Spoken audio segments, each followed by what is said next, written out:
Selamat datang di gelap nyawa, tempat di mana kisah bukan sekadar cerita, tapi pintu menuju kegelapan. Malam ini, dengarkanlah dengan hati yang berani, karena sekali kau mendengar, bayangan ini akan mengikuti.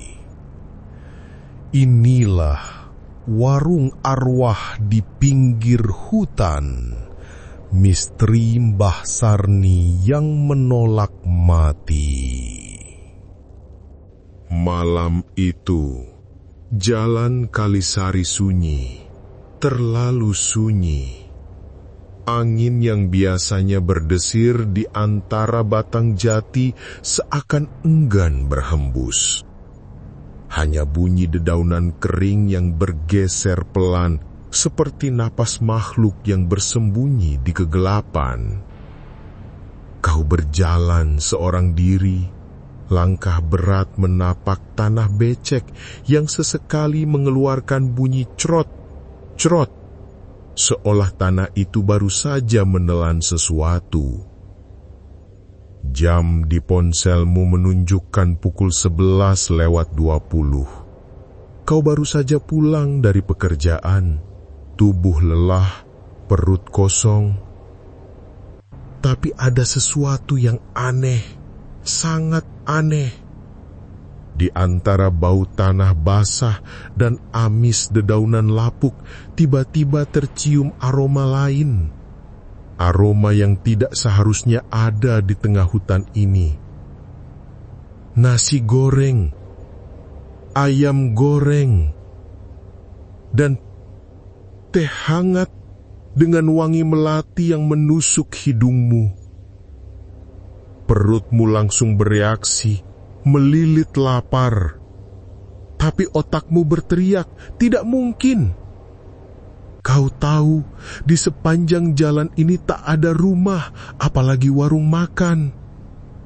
Hanya pepohonan, batu nisan tua yang tertutup lumut, dan bayangan hitam yang selalu membuatmu ingin mempercepat langkah. Namun semakin kau berjalan, aroma itu semakin jelas, seolah ada tangan tak terlihat yang menggiringmu ke satu titik.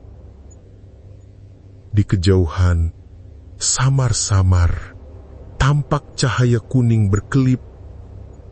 Semakin dekat, cahaya itu berubah menjadi lampu minyak yang tergantung di depan sebuah bangunan tua. Kau terdiam. Kau tahu betul, tempat itu seharusnya kosong, rumah reyot yang terbakar bertahun-tahun lalu. Orang desa menyebutnya warung Mbah Sarni. Tapi malam ini, warung itu hidup kembali. Atapnya tampak utuh, meski hitam gosong di beberapa bagian. Dinding kayunya tegak, meski retak-retak. Meja-meja panjang tersusun rapi, dan di depannya, wajan besar mengepulkan asap harum. Kau terpaku. Sebuah suara tua, serak namun hangat, terdengar dari dalam. Loh, Nat, mampir dulu. Capek kan? Perutmu pasti lapar. Langkahmu terhenti. Jantungmu berdegup keras. Bukan hanya karena lapar, tapi juga karena rasa takut yang tak bisa kau jelaskan. Suara itu seolah berasal dari seseorang yang sudah lama mati, namun kini memanggilmu kembali. Kau mencoba menepis. Mungkin aku terlalu lelah. Mungkin aku berhalusinasi. Tapi aroma masakan itu terlalu nyata, terlalu tajam menusuk hidungmu. Dengan langkah ragu, kau mendekat. Lantai kayu berderit saat kau injak, meski kau belum benar-benar masuk. Lampu minyak di pintu bergoyang perlahan, cahayanya menari di dinding seperti bayangan orang yang sedang bergerak. Dan saat itulah kau mendengar sesuatu, bisikan samar, sangat halus, hampir tertelan angin. Jangan masuk. Jangan. Dia belum mati. Kau terlonjak, menoleh ke sekeliling. Tak ada siapapun. Hutan tetap hening, hanya suara jangkrik yang terdengar lirih. Namun, pintu warung berderit, terbuka sedikit. Dari celah itu, tampak sosok perempuan tua, dengan rambut putih kusut, wajah penuh keriput, dan mata yang tak mengapa terlalu tajam menatapmu. Bibirnya tersenyum, meski senyum itu terasa lebih seperti undangan menuju liang kubur. Ayo Nat, jangan takut. Masakan Mbah masih hangat. Kau butuh tenaga. Kau menelan ludah. Setiap naluri di tubuhmu menjerit untuk kabur, tapi kaki ini justru melangkah maju. Seolah ada kekuatan yang menarikmu masuk. Aroma masakan semakin menusuk, membuat otakmu berputar antara lapar dan takut. Saat kau melewati ambang pintu, hawa dingin langsung menyergap. Tidak seperti dingin biasa, melainkan dingin yang merayap dari tulang hingga ke otak. Suara di dalam semakin jelas, suara minyak mendidih, suara sendok beradu dengan piring, bahkan suara banyak orang yang sedang mengobrol dan tertawa.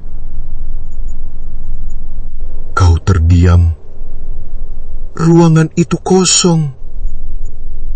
Meja-meja panjang terhampar rapi, tapi tak ada satupun pelanggan. Hanya kursi kosong, piring kosong, gelas kosong, namun suara ramai itu tetap terdengar, seolah berasal dari dunia lain yang menempel di ruangan ini. Kau menoleh ke arah perempuan tua itu. Mbah Sarni. Senyumnya tetap terpampang, tapi ada sesuatu di baliknya.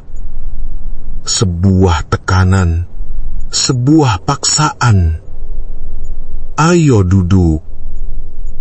Nasi gorengnya sudah jadi. Kau suka pedas kan? Tangannya gemetar saat menuang nasi dari wajan.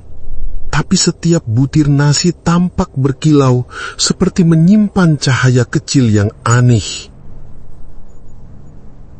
Kau terpana, dan saat dia menaruh piring itu di depanmu, aroma wangi bercampur dengan sesuatu yang aneh.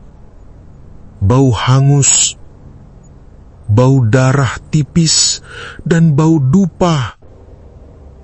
Jantungmu berdegup kencang. Kau menatap piring itu lalu menoleh ke sekeliling. Bayangan di dinding bergerak sendiri, panjang, meliuk, kadang membentuk sosok yang tak ada di ruangan. Bisikan itu datang lagi, kali ini tepat di telingamu. Jangan makan, itu bukan untukmu. Kau terlonjak, piring hampir jatuh dari tanganmu. Tapi ketika kau menoleh, tak ada siapapun di sampingmu. Hanya kursi kosong yang berderit pelan, seolah baru saja ada yang duduk di sana. Mbah Sarni menatapmu. Wajahnya semakin menyeramkan di bawah cahaya lampu minyak. Tersenyum lagi. Tapi ada sesuatu di baliknya. Sebuah tekanan. Suaranya menjadi berat, bergema dari dalam tanah. Dan saat itulah kau sadar warung ini bukan tempat biasa. Ini adalah pintu yang tak seharusnya terbuka. Warung itu seolah menutup dunia luar. Begitu engkau duduk, hawa hutan yang gelap dan penuh hembusan angin lenyap, tergantikan udara pekat yang menempel di kulit seperti kabut tipis bercampur asap dupa. Di dalamnya, waktu berjalan lambat.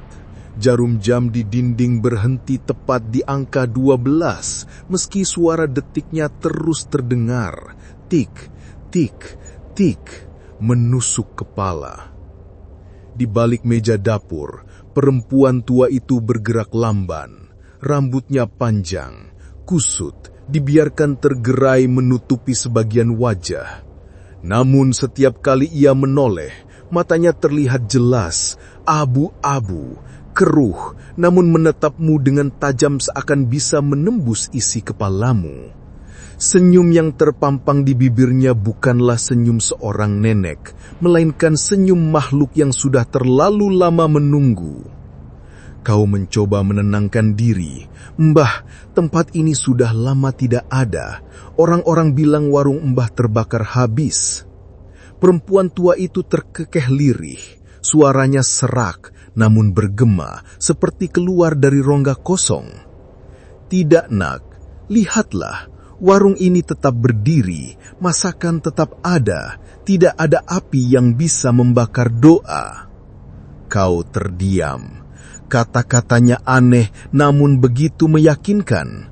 Dan aroma masakan itu, ya Tuhan, terlalu nyata. Kau hampir percaya bahwa mungkin orang-orang desa salah, mungkin warung ini memang masih hidup, hanya tersembunyi dari mata mereka. Mbah Sarni meletakkan sepiring nasi goreng di depanmu. Asapnya mengepul pelan. Makanlah, kau terlihat sangat letih. Mbah tidak ingin kau pingsan di jalan. Tanganmu gemetar ketika mengambil sendok.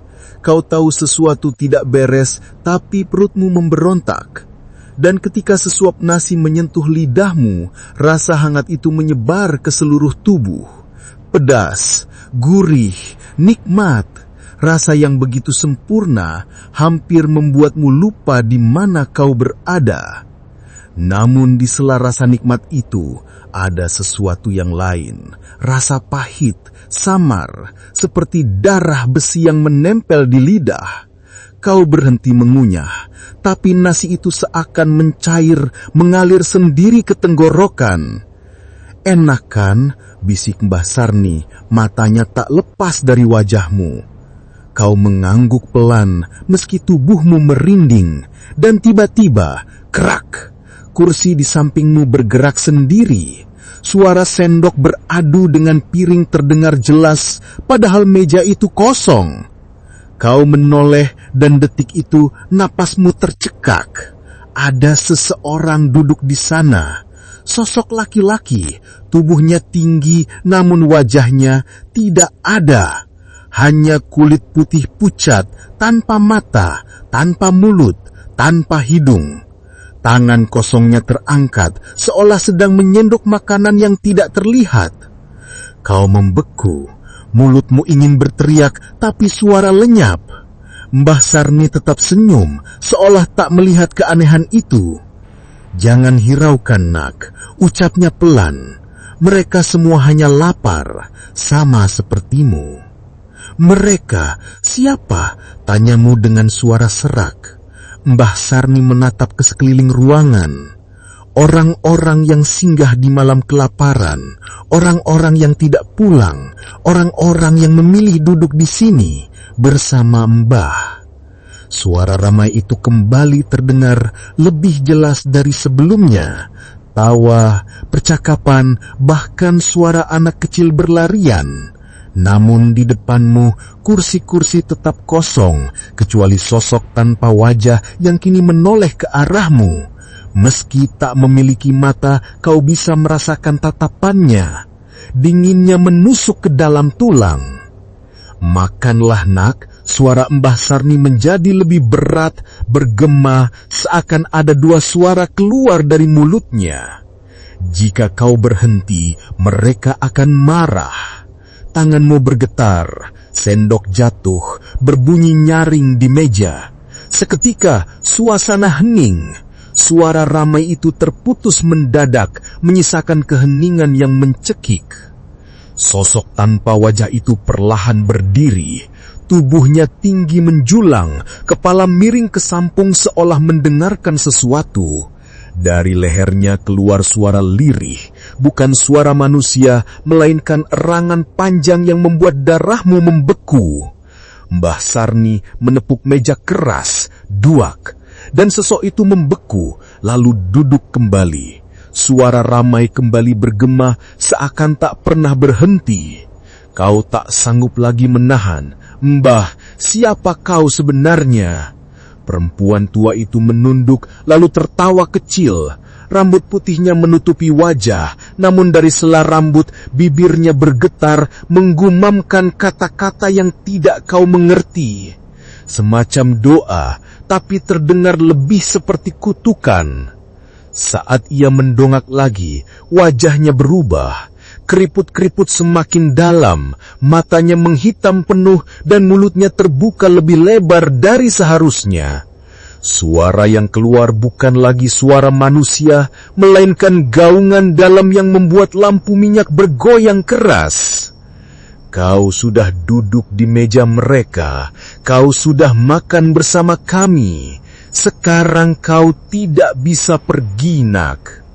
Bayangan-bayangan di dinding merayap turun ke lantai, membentuk tangan-tangan hitam yang meraih ke arah kakimu. Kau tersentak, berdiri, berusaha lari ke pintu. Namun saat kau menarik gagang pintu itu, kayu itu terasa dingin, seperti besi makam yang sudah lama terkubur. Dan di balik pintu, suara bisikan itu datang lagi, lebih dekat, lebih jelas.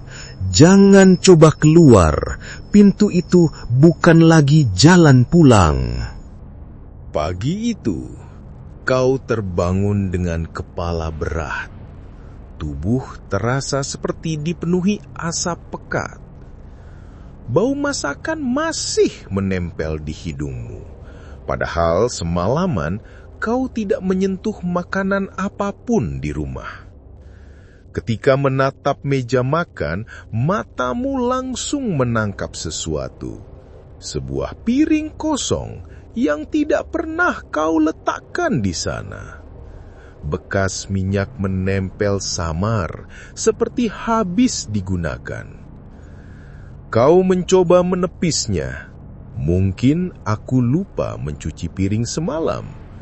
Namun jauh di dasar hatimu, kau tahu, kau tidak pernah makan malam setelah dari warung itu. Hari bergulir lambat dan pikiranmu terus kembali ke warung di pinggir hutan.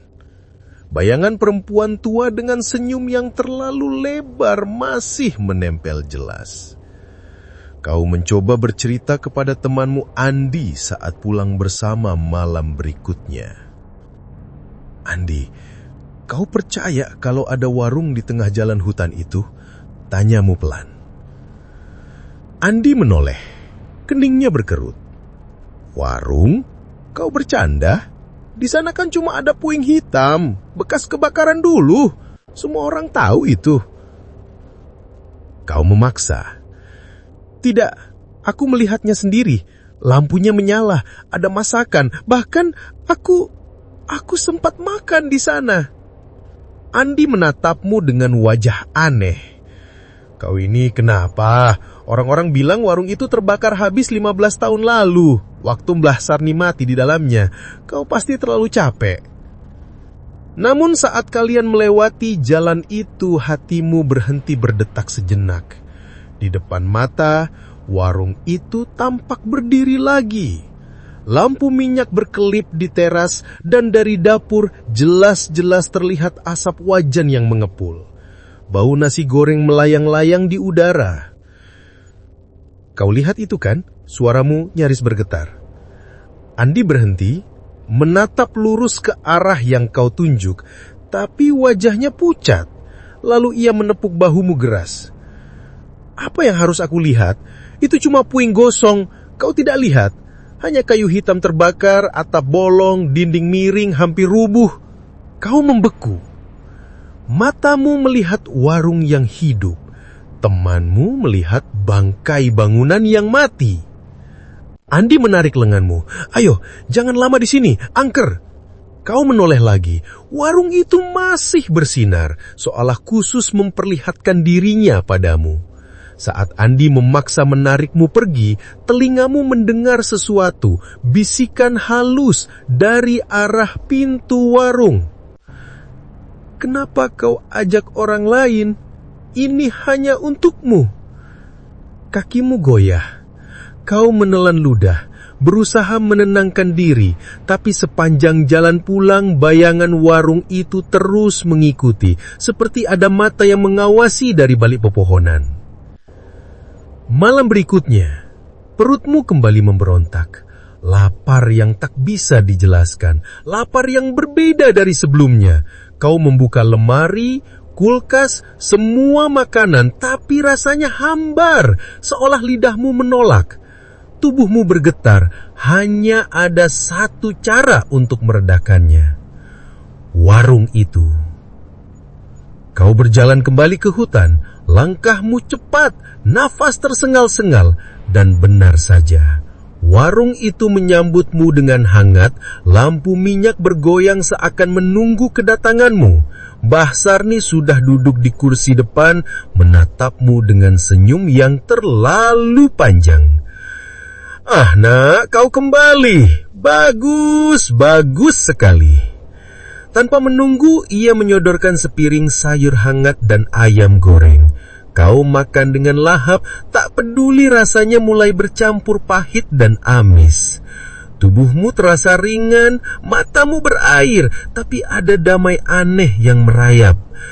Di sela kunyahan, Mbah Sarni berkata pelan, "Kau tahu nak, makanan bukan hanya untuk perut.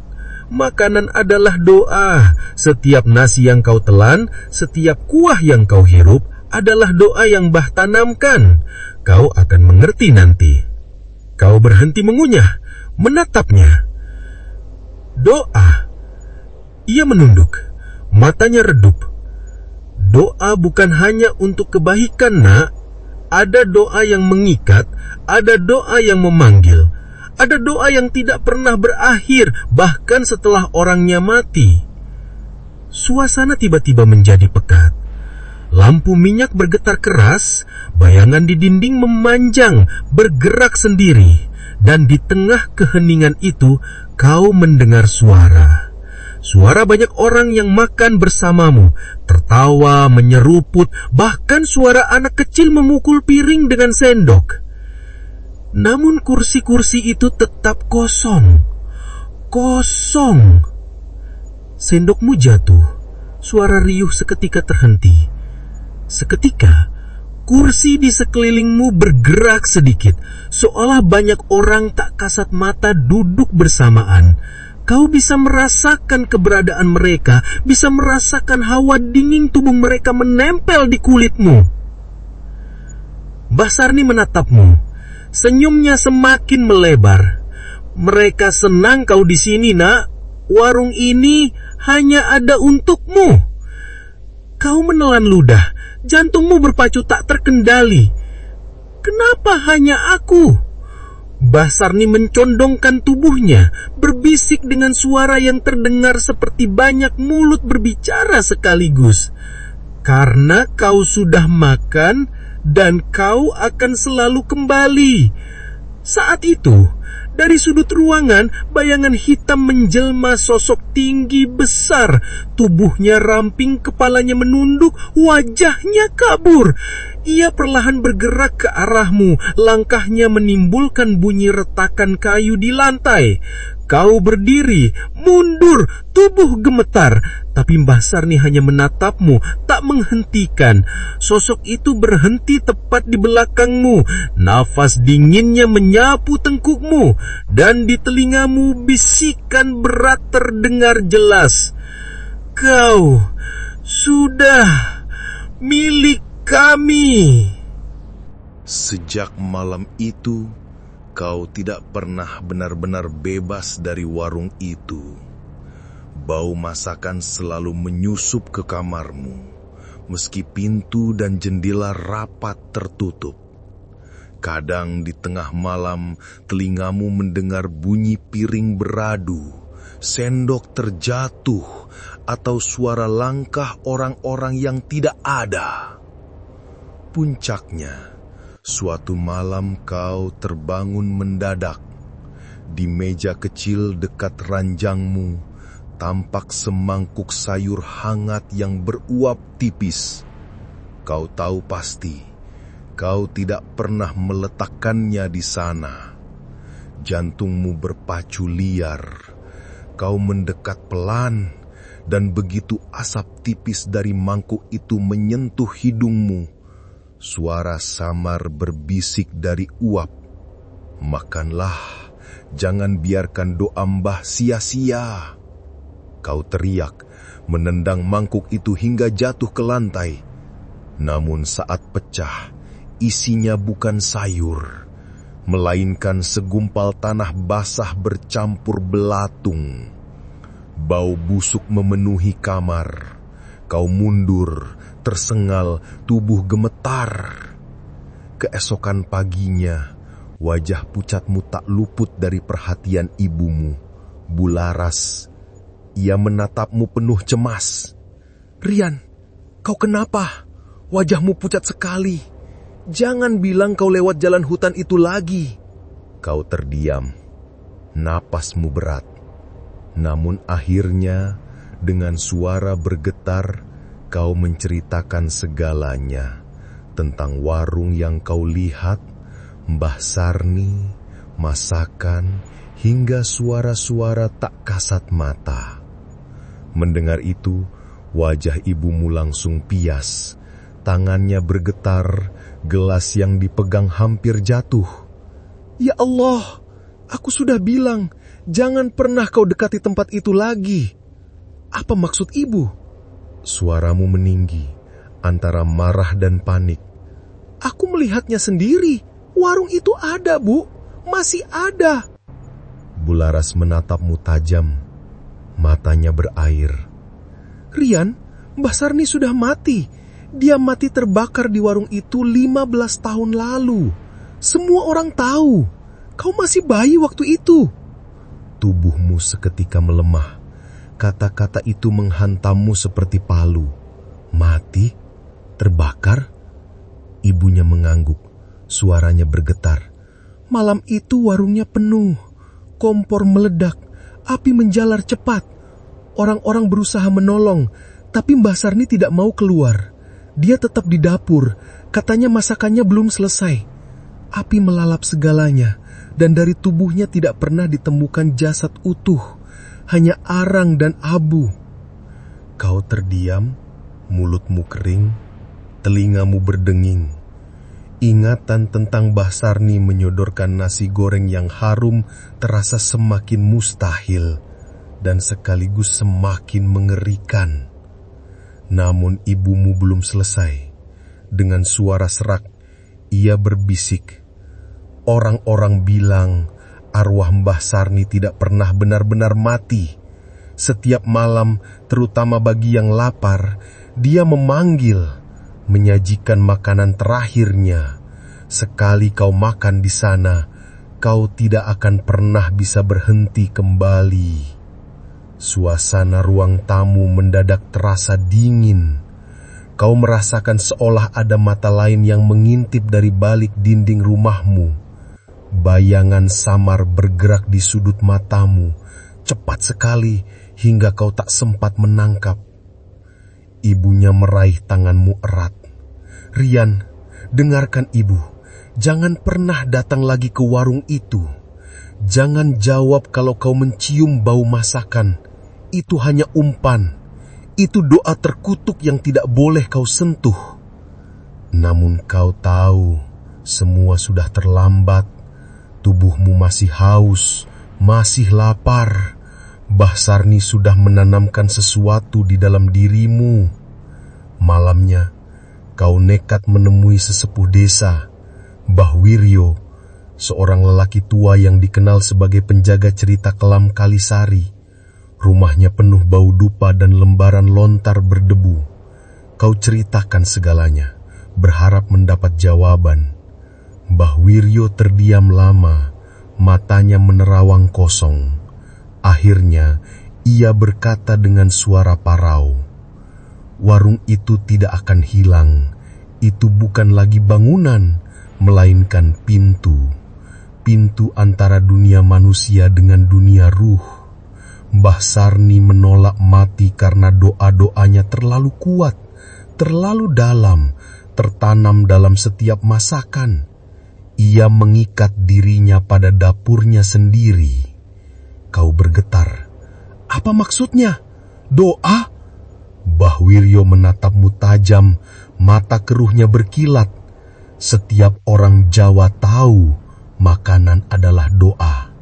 Ada yang menanamkan harapan, ada yang menanamkan berkah, tapi Mbah Sarni menanamkan ketakutan dan keinginan abadi untuk tidak dilupakan. Ia memasak doa yang tidak pernah selesai, dan sekarang kau sudah menelannya. Ruangan hening.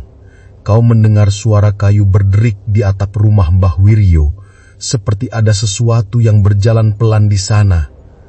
Kau tidak bisa lepas, nak, lanjut Mbah Wiryo dengan suara lirih. Sekarang kau adalah bagian dari doanya. Setiap malam kau akan dipanggil kembali, sampai akhirnya kau tidak keluar lagi dari sana. Tubuhmu lemas, tangismu hampir pecah, namun ketakutan menahannya di tenggorokan. Malam itu, di kamarmu, doa sesepuh masih terngiang. Namun sesuatu lebih kuat dari semua kata-katanya. Suara lirih di dekat telingamu, jelas-jelas suara Mbah Sarni. Kau sudah tahu kebenarannya, dan tetap kau akan kembali. Karena kau sudah menjadi milik warung ini, Rian. Milik Mbah. Ketika kau menoleh ke samping ranjang, jantungmu berhenti sesaat. Mbah Sarni berdiri di sana. Tubuhnya gosong, sebagian kulitnya meleleh, tapi wajahnya tetap tersenyum. Dari bibir yang terbakar itu keluar bisikan getir. Kau lapar, kan? Malam itu, kau tidak lagi mampu melawan. Tubuhmu sendiri yang menuntun langkah ke jalan hutan, seolah kaki ini bukan lagi milikmu. Suara jangkrik yang biasanya ramai, kini lenyap digantikan desis pelan seperti bara api yang nyaris padam. Pohon-pohon jati berdiri bagai saksi bisu, batangnya hitam bagai terbakar. Di ujung jalan sunyi itu, warung Mbah Sarni menunggu. Atap rumbia yang hangus, dinding kayu penuh jelaga, jendela pecah menganga. Namun anehnya, dari dalam tercium bau masakan yang begitu menggoda, hangat menembus pori-pori kulitmu. Bau nasi goreng, sayur lodeh, dan gorengan bercampur, seperti pesta kecil di tengah neraka. Kau melangkah masuk, suasana di dalam warung berbeda, meja-meja penuh pelanggan. Tapi wajah mereka kosong, pucat, bola mata terbalik putih. Mereka mengunyah perlahan, mengeluarkan suara krek-krek, seolah bukan makanan yang dikunyah, melainkan tulang. Di pojok dapur, Mbah Sarni berdiri, Tubuhnya gosong, sebagian kulitnya menggantung seperti kain terbakar. Namun tangannya lincah, mengaduk wajan besar. Senyumnya mengembang, menyingkap gigi hitam hangus. "Rian, kau kembali," bisiknya. Suaranya bergema, bercabang, seolah ada puluhan suara lain ikut bersamanya. "Kau ingin lari, tapi kursi di dekatmu bergerak sendiri, mendorong tubuhmu hingga duduk. Di hadapanmu, sepiring nasi goreng hangat tersaji. Uapnya membentuk wajah-wajah samar, menangis, menjerit, lalu lenyap dalam asap. Sekali kau makan, kau takkan pernah lapar lagi," kata Mbah Sarni. Namun bisikan lain menyusup, terdengar jelas di telingamu. "Sekali kau makan, kau takkan pernah kembali." Tangismu pecah, kau mencoba menolak, tapi tanganmu bergerak sendiri, meraih sendok, menyendok nasi itu ke mulut. Lidahmu terbakar, namun rasa gurih menipu. Kau merasa lapar sekaligus kenyang, hidup sekaligus mati. Di sekelilingmu, para pelanggan berbalik menatap. Wajah mereka meleleh, kulitnya terkelupas, gigi mereka tinggal separuh. Mereka berbisik bersamaan, "Selamat datang di meja terakhir, Rian." Kau berteriak, namun suara lenyap ditelan gaung warung. Pandanganmu kabur, meja dan kursi berubah menjadi tanah merah penuh belatung, dinding warung runtuh, menyisakan bara api yang tak pernah padam. Mbah Sarni mendekat, menunduk tepat di wajahmu, dari matanya yang kosong keluar asap hitam. "Nah, sekarang kau bagian dari doaku, bagian dari masakan terakhirku, dan doa ini tidak akan pernah selesai." Kau mencoba bangkit, namun tubuhmu sudah membatu, kulitmu retak, aroma hangus menyebar. Kau sadar, kau sedang berubah menjadi salah satu pelanggan di meja itu, abadi, tanpa akhir. Di kejauhan, terdengar suara ibumu memanggil, samar dan jauh, "Rian, pulanglah." Namun suara itu cepat tertelan oleh bisikan lain, suara ratusan ruh yang bergema dari dinding bara. "Tidak ada pulang di sini, hanya lapar, hanya doa yang menolak mati." Seketika api menyala, membakar segalanya. Tapi anehnya, kau tidak hancur, kau tetap ada. Kau melihat tanganmu gosong, namun sendok masih erat tergenggam. Kau mendengar detak jantungmu berhenti, namun matamu masih bisa melihat. Kau kini bagian dari warung, bagian dari meja yang tak pernah kosong. Dan malam itu, warung arwah Mbah Sarni sekali lagi terbuka bagi siapa saja yang lapar, siapa saja yang berani lewat jalan hutan itu. Dan untuk mereka yang berhenti, yang tergoda, warung itu akan selalu menyajikan doa terakhirnya. Doa kelaparan yang abadi, doa yang menolak mati. Hingga kini, Warga Kalisari percaya bahwa di balik hutan jati ada sebuah warung yang tidak pernah benar-benar terbakar habis.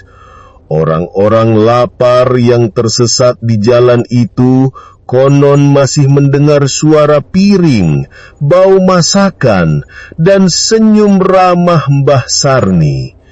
Namun jangan salah, sekali kau berhenti, sekali kau menerima hidangannya, tidak ada doa yang bisa menyelamatkanmu. Karena warung itu bukan sekedar tempat makan, melainkan pintu menuju kegelapan yang tak berujung. Dan Mbah Sarni, perempuan yang menolak mati, masih menunggu mangsa berikutnya. Kau baru saja menyusuri lorong menuju kisah terkutuk bersama kami di Gelap Nyawa. Ingatlah, di balik hutan sunyi, warung itu masih menunggu, dan siapapun yang berhenti takkan pernah kembali. Jika kau berani, tetaplah bersama kami, karena gelap ini belum berakhir. Ini adalah gelap nyawa, dan kau takkan pernah benar-benar sendiri.